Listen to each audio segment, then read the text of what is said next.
Assalamualaikum warahmatullahi wabarakatuh.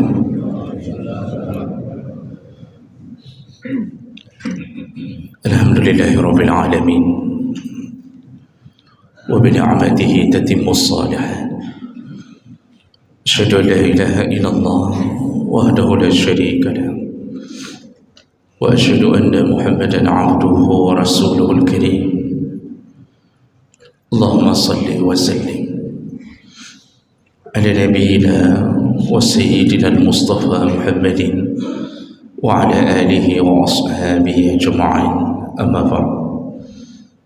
Rabbi shrah li sadri wa yassir li amri wa hlul 'uqdatam min lisani yafqahu qawli. Segala puji bagi Allah, kemudian salawat dan salam kepada Rasulullah, pada keluarga dan seluruh sahabat-sahabatnya. Bapak dan ibu-ibu jamaah salat subuh, ya Allah muliakan insyaAllah. Kita masih membahas tentang yang menyebabkan batalnya amal atau terhapusnya amal saleh. Dan di pertemuan yang lalu kita sudah membahas di antara amalan yang menyebabkan terhapusnya amal saleh adalah mendustakan takdir. Artinya tidak terima dengan ketentuan Allah Subhanahu wa taala, dan dia sekaligus tidak percaya bahwa Allah telah menetapkan semua urusan di atas langit dan bumi terhadap semua makhluk. Dia tidak percaya dan dia tidak terima. Dan ini memunculkan kelompok-kelompok yang sesat. Dan kita tahu dalam urusan takdir, selain daripada ahlus sunnah wal jamaah, muncullah kelompok-kelompok yang mengatakan bahawa takdir tidak diatur oleh Allah, tapi diatur oleh akal manusia. Bahkan ada yang mengatakan Allah baru mengetahui suatu kejadian setelah kejadian itu terjadi. Nah, ini banyak, mulai dari Mu'tazilah, Jabariyah, Qadariyah dan seterusnya. Baik, kita lanjutkan amalan berikutnya yang menyebabkan hilangnya atau terhapusnya amal saleh kita, yaitu orang-orang yang meninggalkan salat asar. Orang-orang yang meninggalkan salat asar. Dan ini disebutkan oleh Nabi sallallahu alaihi wasallam dalam hadis dari Abi Hurairah radhiyallahu anhu, qala Rasulullah sallallahu alaihi wasallam, hadis riwayat Bukhari dengan derajat yang sahih, man taraka salatal asr, barang siapa yang meninggalkan salat asar, artinya dia tidak salat asar, nunda-nunda sampai kehilangan waktu asar, faqad habita amaluhu, maka Allah hapuskan amal baiknya. Hadis yang sahih. Bahasa singkat Nabi ini adalah ancaman yang berbahaya. Meninggalkan salat asar menyebabkan terhapusnya amal. Para ulama berbeda pendapat menanggapi maksud hadis ini. Ada yang mengatakan orang-orang yang meninggalkan salat asar, dia telah menghapus semua amalnya. Jadi semua amal salehnya dihapus dengan tidak salat asar. Semenjak dia balik, kalau dia melakukan kebaikan, seandainya dia mati dalam keadaan tidak bertaubat, maka seluruh zakatnya, puasa Ramadannya, hajinya, umrahnya, sedekahnya, bahkan senyuman yang seharusnya berpahala dihapus oleh Allah seandainya dia mati tidak bertaubat dan meninggalkan salat asar dengan sengaja.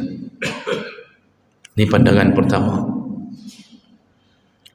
Tapi ada juga yang mengatakan yang dihapus atau dibatalkan Allah adalah pahala salatnya. Artinya seluruh pahala salatnya. Jadi dengan meninggalkan salah satu salat, yaitu terutama salat asar, seluruh pahala salatnya dihapus oleh Allah. Kemudian pandangan ketiga mengatakan yang dihapus oleh Allah Subhanahu wa taala yaitu amal saleh di hari itu. Mulai dari terbitnya matahari sampai muncul kembali semua amal saleh. Begitu dia tidak melakukan salat asar. Mohon maaf, kalau dalam Islam mulai dari terbenamnya matahari sampai terbenamnya matahari. Jadi mulai dari masuk waktu maghrib hari itu sampai masuk maghrib berikutnya, kalau dia berbuat baik apapun, baik yang wajib maupun yang sunnah, dengan meninggalkan salat asar, maka dihapuslah semua pahala itu. Dan dari semua pandangan, walaupun kita tidak tahu maksud Nabi yang sebenarnya, karena Nabi menjelaskannya secara umum, tapi yang intinya tidak ada satu pun ulama yang menafikan atau mengatakan bahawa hadis itu dhaif, lalu kemudian tidak terhapusnya amal dengan alasan, tidak ada. Semua mengatakan terhapus amal, cuma berbeza-beza maksud dihapus amal, apakah semua ataukah amalan di hari itu ataukah amalan semua salat. Wallahu alam, yang pasti dihapusnya amal. Makanya yang bisa membatalkan amal adalah meninggalkan salat asar. Kenapa ancaman terhadap yang meninggalkan salat asar begitu berat? Yang pertama, Allah Subhanahu wa taala menekankan salat di antara salat 5 waktu. Salah satu salat yang paling wajib untuk berhati-hati agar tidak tertinggal adalah salat asar. Jadi Allah sendiri yang mengatakan dengan kalimat dalam surat Al-Baqarah 238, kata Allah, hafizu 'ala salawat, jagalah semua salat. Allah memakai kalimat hafizu, jagalah. Jadi maksudnya jangan engkau lalai dari semua salat. Jadi di awal ini Allah ingin mengatakan jangan sampai engkau meninggalkan semua salat. Karena ada satu kebiasaan umat Muhammad di akhir zaman menjelang kiamat, yaitu meninggalkan salat. Allah Subhanahu wa taala telah menyebutkan dalam surat Maryam tentang kelompok yang meninggalkan salat. Allah katakan nanti mereka akan beramai-ramai meninggalkan salat, berjamaah. Dan sekarang lihatlah umat Muhammad hari ini, sebelum Piala Dunia pun sudah meninggalkan salat. Jadi tidak perlu kita katakan gara-gara Piala Dunia meninggalkan salat, tidak. Sebelum Piala Dunia pun berkelompok-kelompok meninggalkan salat, terutama mereka yang berdiam di kedai-kedai kopi. Dan ini berulang-ulang kita sebutkan di mana-mana. Berhati-hatilah berbisnis yang menyebabkan dosa jariah. Karena setiap orang yang tidak salat di dalam tempat yang kita buat, lalu kita pelihara mereka, kita matikan lampu, kita tutup tirai, tapi orang di dalamnya tidak salat maghrib, tidak salat isya, bahkan kita menyediakan kopi, teh dan kuih ketika salat asar datang, kita tidak usir mereka. Berhati-hatilah. mereka berdosa, dan semua dosa mereka yang jumlahnya bisa puluhan sampai ratusan orang, Allah akan kirimkan kepada pemilik kedai kopi tersebut. Di masa hidup digandakan dosanya, di masa mati dialirkan siksanya. Kita sudah mati, sudah berkalang tanah, kemudian tersiksa setiap waktu. Kenapa? Bisnis kita masih jalan. Orang-orang meninggalkan solat di tempat kedai yang kita buat. Maka orang hari ini kadang-kadang tidak pikir panjang, buat bisnis tidak mikir efeknya mengerikan, kecuali sanggup tegas ketika waktu solat, keluar, suruh keluar. Kalau tidak sanggup, jangan buat. Karena siksa Allah itu alim, siksa Allah itu pedih, kata Allah. Jadi Allah menyebut pedih itu memang bentuknya betul-betul tersiksa.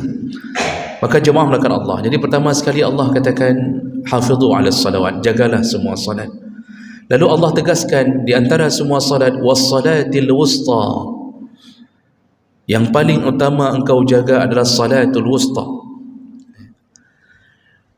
Salat wusta dalam pandangan paling banyak dan menjadi pandangan jumhur ulama, yang dimaksud adalah salat asar. Bahkan ada riwayat Nabi mengatakan, berhati-hatilah kalian meninggalkan salat wusta, yakni salat al-asr, yang dimaksudlah salat asar. Orang yang meninggalkan salat asar ini, kata Nabi sallallahu alaihi wasallam,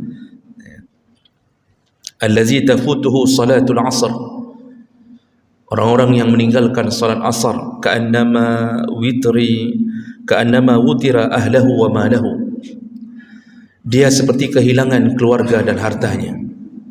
Jadi Nabi mengibaratkan orang-orang yang meninggalkan salat asar, dia seperti kehilangan keluarga dan harta.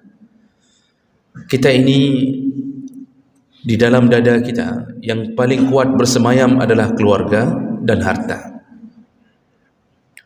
Dua perkara ini ketika hilang, maka hidup kita seakan-akan sia-sia. Di saat orang memendam cinta kepada anak-anaknya, lalu Allah ambil satu orang saja di antara anaknya yang membuat dia betah tinggal di dunia, tiba-tiba diambil Allah, itu pun sudah cukup untuk membuat dia merasa kehilangan setengah daripada dunia. Apalagi kalau diambil Allah semuanya, Allah tenggelamkan semuanya. Kita menunggu di bandara kedatangan istri dan anak, ternyata pesawat itu tidak pernah sampai, semua meninggal. Bagaimana perasaan seseorang ketika keluarganya hilang semuanya? Setelah dia bersama mereka bertahun-tahun lamanya, dia berharap banyak, semoga anaknya menjadi ini, menjadi itu. Dia berharap anaknya akan saleh, macam-macam kehilangan. Sungguh menyedihkan. Ditambah lagi kehilangan harta. Keluarga hilang, harta musnah, terbakar rumah, istri terbakar, anak terbakar. Maka apa yang terjadi? Kita mungkin tidak akan pulih dari perasaan kehilangan, mungkin bisa berbulan-bulan, bahkan kalau orang kurang iman bisa gila. Begitulah kata Nabi orang-orang yang meninggalkan salat asar. Kalau dia faham, begitulah dia kehilangan semua amalnya ketika dia meninggalkan salat asar. Maka sungguh merugi orang-orang yang hari ini, Masya Allah, begitu saja dia tinggalkan salat asar. Jadi pertama sekali yang menyebabkan ancaman ini begitu berat, karena Allah sendiri yang merekomendasi, jaga salat asar, kata Allah. Yang kedua,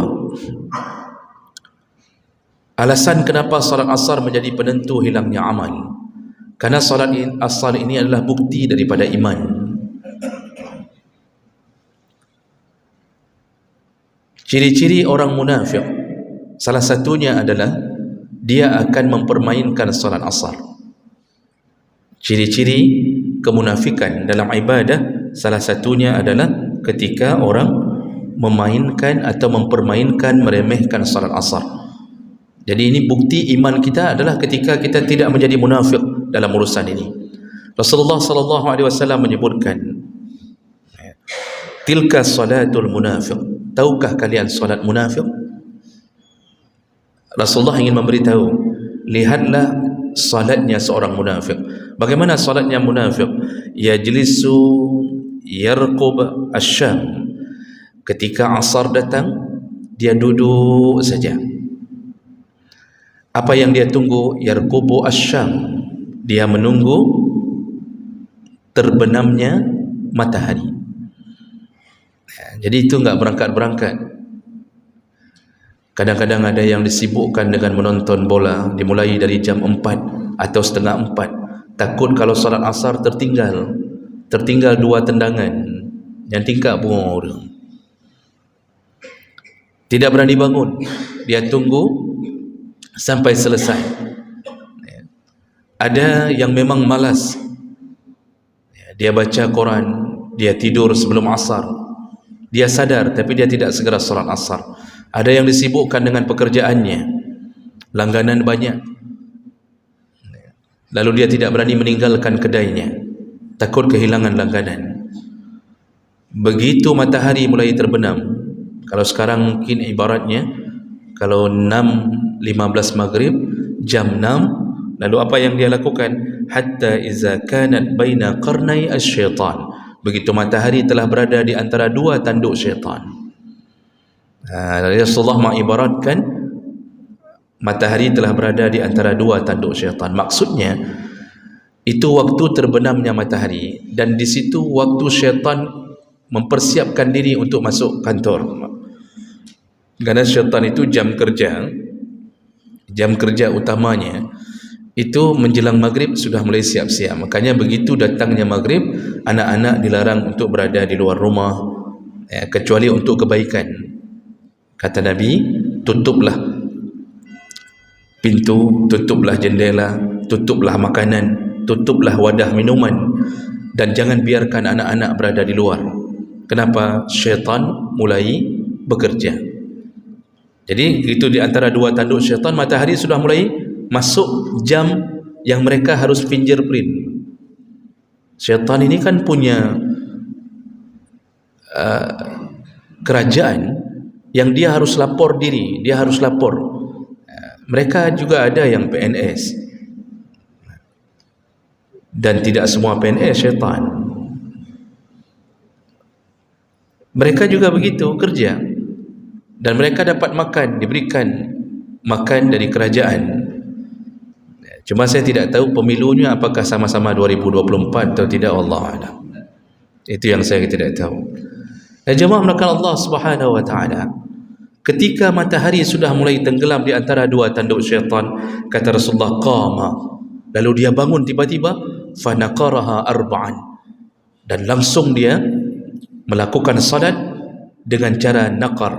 Naqar itu patuk ayam, ini ayam, mulut ayam itu namanya minqar, alat untuk mematuk itu minqar. Jadi dia salat seperti ayam mematuk makanan, karena sudah hampir habis waktu. Begitu dia lihat, oh maka pohnam lagu, yang bukan rumahnya di kedai, dia balap Hondanya, dia balap motornya menuju ke rumah, tercampak motor di depan rumah, karena enggak sempat lagi pun dia dirikan, lalu wudu asal-asalan, lalu dia dirikan 4 rakaat dengan model ayam mematuk makanan. Kata Rasulullah SAW, la yazkurullah fiha illa qalila. Dia tidak ingat Allah di dalam salat itu kecuali hanya sedikit saja. Jadi hanya takbiratul ihram, lalu dia salam, selesai. Begitu terus-terusan. Makanya orang meninggalkan salat asar itu termasuk bahagian kemunafikan. Maka bukti bahawa kita benar-benar beriman dan takut pada Allah adalah menegakkan salat asar di dalam waktunya atau di awal waktunya. Ini alasan kedua, jangan jadi munafik. Allah benci sekali kepada kaum munafik, mengaku Islam tapi meruntuhkan Islam. Dan orang munafik ditempatkan Allah di dalam neraka itu di bawah orang kafir, lebih dalam daripada orang kafir. Jadi menjadi bahan bakarnya api neraka. Innal munafiqin kanu fid darkil asfali minan nar. Orang munafik itu ditempatkan di tempat paling bawah dari api neraka, bersamaan dengan bebatuan yang menjadi bahan bakar. Kenapa batu yang dipilih jadi bahan bakar? Kenapa tidak kayu atau kayu bakar? Karena yang paling menahan panas dan bisa mengeluarkan panas dalam waktu yang lama yaitu batu. Munafik ditempatkan bersama batu, jadi kompornya, jadi bahan bakarnya. Bencinya Allah kepada munafik, dan salah satu kemunafikan meninggalkan salat asar. Makanya ancaman ini berbahaya. Dan yang terakhir, kenapa salat asar itu menjadi sebuah peringatan yang keras dari Allah untuk dilaksanakan? Karena salat asar ujiannya besar. Disebut salatul asri, al-asru, asrun itu artinya yang diperas, memeras. Ya. Makanya jus dalam bahasa Arab itu asir. Bapak yang sudah pergi umrah lihat toko-toko jus tertulis asir, jamaknya asair. Asar itu artinya diperas. Disebut waktu asar, waktu yang sudah diperas. Apanya yang diperas? Tenaganya. Dari pagi kerja, duhur masih tersisa, baterai masih 40%. Begitu asar tu baterai sudah tinggal 70%, sudah habis 70%, tersisa cuma 20% lagi, 10% lagi, orang sudah lelah. Ketika kelelahan itulah Allah uji kita, tegakkan salat asar di balik kelelahanmu. Maka orang-orang yang kemudian melakukan salat asar berhenti sebentar dari kantornya menuju ke masjid, habis salat dia kembali mendapatkan tenaganya. Jadi seperti dicas kembali tenaganya. Keluar dari salat asar ada rasa lega, rasa kekuatan pada otot-ototnya. Itu kebaikan dari Allah. Tapi orang-orang yang meninggalkan salat asar, bertambah-tambah kesulitan hidupnya, bertambah-tambah lemah badannya. Makanya ketika dalam keadaan lelah kita diuji, orang yang meninggalkannya dia telah kalah dalam ujian menuju kepada surga Allah Subhanahu wa taala. Maka jemaah melakukan Allah, berhati-hatilah meninggalkan salat, terutama salat asar. Rasulullah sallallahu alaihi wasallam telah memberi janji indah dengan mengatakan tentang janji-janji mereka yang menegakkan salat asar. Kata Rasulullah, la yalijan nar ahadun salla qabla tulu'i syam wa qabla ghurubiha. Kata Rasulullah, tidak akan pernah masuk neraka, tidak akan pernah disentuh oleh api neraka. Siapa mereka? Yaitu mereka yang melakukan salat sebelum terbitnya matahari dan sebelum terbenamnya matahari. Jadi sepakat para ulama yang dimaksud Nabi adalah mereka yang menegakkan salat subuh dan salat asar. Salat subuh sebelum terbit matahari, salat asar sebelum terbenam matahari. Orang yang menegakkan dua salat ini, maka dijamin tidak akan tersentuh oleh api neraka, kecuali dia menyengajakan melakukan dosa besar yang lain. Dan janji Nabi yang terakhir dalam dua urusan salat ini, kata Rasulullah, man shalla salatal bardain, barang siapa yang menegakkan dua salat yang dingin, yaitu yang dimaksud subuh dan asar. Subuh dingin, asar dingin. Asar dingin dari teriknya matahari siang, subuh memang sangat dingin. Orang yang menegakkan dua salat dingin ini, kata Rasulullah, dijamin masuk surga Allah Subhanahu wa taala. Maka tegakkanlah salat dan jaga-jagalah salat asar. Semoga Allah mengumpulkan kita kembali di dalam surganya. Amin ya rabbal alamin. Subhanakallahumma bihamdik, asyhadu an la ilaha illa anta, astaghfiruka wa atubu ilaik. Wassalamu alaikum warahmatullahi wabarakatuh.